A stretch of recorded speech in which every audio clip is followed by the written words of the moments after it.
श्रीमान् वेङ्कटनाथार्य कवितार्किककेसरी वेदान्ताचार्यवर्यो मे सन्निधत्तां सदा कृति. शृङ्गार पद्धति श्लोकं 253. अवधातः हिमांशुकानुशक्तं पथरक्षे त्वयि रङ्गिणः कदाचित् किमपि स्थितमद्वितीयमाल्यं विरलावस्थितमौक्तिकं स्मरामि. பதபதார்த்தம். ஹே பதரக்ஷே, வாராய் திருவடியை காப்பாற்றுகின்ற பாதுகையே, துவயி உன்னிடத்தில், ரங்கினகா ரங்கநாதனுடைய, கதாச்சித்து ஒரு கால், அவதாத்த வெளுப்பாயிருக்கின்ற, ஹிமாம்சுக ஈரவஸ்திரத்தோடு, அனுஷக்தம் சேர்ந்திருக்கின்றதும், அத்விதீய மால்யம் ஒரே மாலையை உடைத்தாயிருப்பதும், விரலாவஸ்தித நெருக்கமில்லாமல் இருக்கின்ற, மௌக்திகம் முக்துக்களை உடைத்தாயிருக்கிறதும், கிமபி இன்னதென்று சொல்ல முடியாததுமான, ஸ்திதம் இருப்பை, ஸ்மராமி நினைக்கிறேன் அப்படின்னு சாய்க்கிறார். அதாவது பெருமாளோட நீராட்டம் முடிஞ்சு அந்த ஈரவாடை அப்படின்னு சொல்லப்படுற அந்த ஒரு வஸ்திரமும் அந்த ஒரே ஒரு பூச்சரமும் தள்ளி தள்ளி கோத்து இருக்கிற முத்துக்கள் கொண்ட மாலையும் அணிஞ்சுண்டு பெருமாள் பாதுகையால் தாங்கப்பட்டிருக்கின்ற அந்த அழகான கோலத்தை சுவாமி இங்கே வர்ணிக்கிறார். அதாவது இது வர்ணிக்கிறார் இல்லை, அவரால் அந்த அழகான அந்த அந்த அதை வர்ணிக்கவே முடியலங்கிறார். கிமப்பி எப்படி சொல்வதென்று தெரியல அப்படிங்கிறார். இன்னதென்று சொல்ல முடியாததுமான, அதை வர்ணிக்கவே முடியாது, அது அப்பேற்பட்ட அழகு. அதனால சுவாமி என்ன சாய்க்கிறார், ஸ்மராமி, அதை நான் நினைக்கிறேன் அப்படிங்கிறார். ஏன்னா வாஸ்தவத்தில் அந்த வெள்ளையாக ஒரு ஈர வஸ்திரம் சாத்தின்ற மெல்லிசா ஒரே ஒரு மாலை, பெருமாள் தடிதடியாக இல்லாமல் ஒரே ஒரு மாலை தான். இங்கேயுமே பதப்பிரயோகம் அத்விதீய மால்யம், இரண்டாவது இல்லாது, அத்விதீயம் ரெண்டாவது மாலையே கிடையாது, ஒரே ஒரு மாலையை சாத்திண்டு பெருமாள் அவ்வளோ அழகாக இருப்பார்.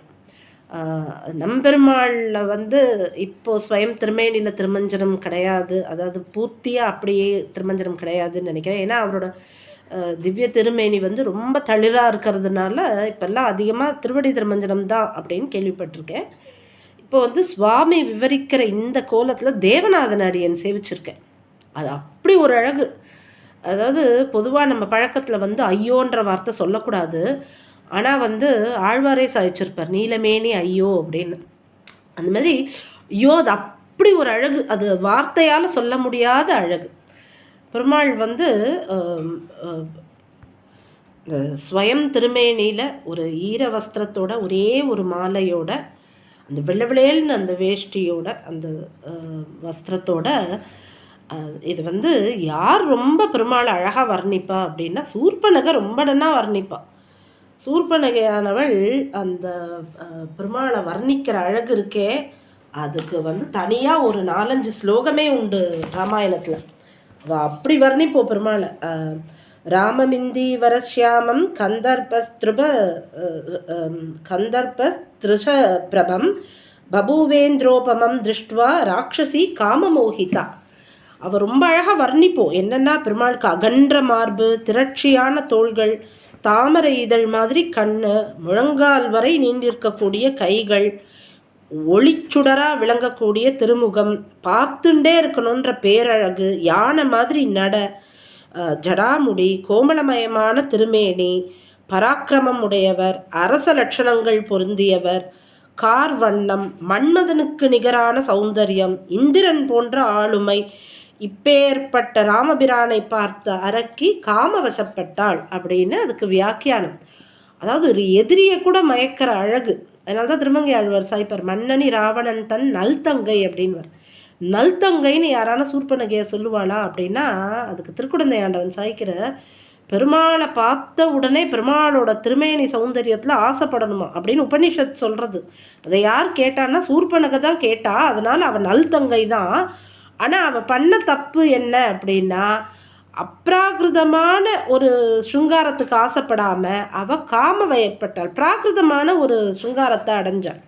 அங்கே ஒருவேளை அவள் அங்கே இருக்கிற முனிவர்களையோ யோகிகளையோ பிராட்டியோ புருஷகாரத்துக்கு துணை கூட்டுந்தான்னா அவளது பக்திமயமாக இருக்கும். ஆனால் அவளோடது பிராகிருதமான சுங்காரம் ஆனதுனால அவளுக்கு தண்டனை கிடச்சிது. இந்த ஸ்லோகத்தில் பெருமாளுக்கும் பாதுகைக்க இருக்கிற அந்த ஸ்ருங்காரம்ன்றது வந்து அது அப்பேற்பட்ட அப்ராக்கிருதமான விஷயமா நம்ம பார்க்கணும். அதை இதில் வந்து பெருமாளுக்கும் பாதுகைக்கும் இருக்கிற ஸ்ருங்காரம் ஒரு பக்கம் அது வெளிப்படுறதுனாலும் சுவாமியோட அந்த ஸ்ருங்கார ரசனை அது வந்து அது அவ்வளோ அழகு. நாயிகா பாவத்தில் தேவநாயக பஞ்சாசத்தில் சுவாமி சாய்ப்பார். தேவநாதனை பார்த்து துர்தாந்த தைத்திய விஷிக க்ஷதபத்திர பங்கம் வீரசிதே விபுத நாயக பாகுமத்தியம் ஸ்ரீவத்ச கௌஸ்துபரமா வனமாலிகாங்கம் சிந்தானுபூய லபத்தே சரிதார்த்ததன்னா அப்படின்னு சாய்ப்பார்.